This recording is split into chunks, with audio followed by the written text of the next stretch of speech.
নমস্কার দাদা। নমস্কার। আপনি তো ভিডিও তৈরি করেন, আমার বিয়ের আপনি ভিডিও করে দিতে পারবেন? জি দাদা, তা আপনি ভিডিও করার জন্য কত টাকা নেবেন? তাই তো ওই এক আচ্ছা ঠিক আছে দাদা, আপনি চিন্তা ভাবনা করুন, আমি ওখান থেকে একটু ঘুরে আসি, দিয়ে আপনার সঙ্গে এসে কথাবার্তা বলছি। তাই তো আমার কাছে ওই একই মিটার। দাদা দাদা, আমি আপনাকে শুধু 1 লাখ টাকা দিতে পারবো, আর বেশি দিতে পারবো না।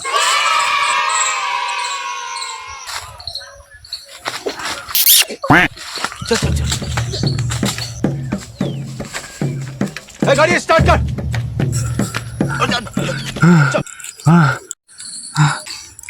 শালা আমি তো 1 প্যাকেট বিড়ির কথা ভাবছিলাম।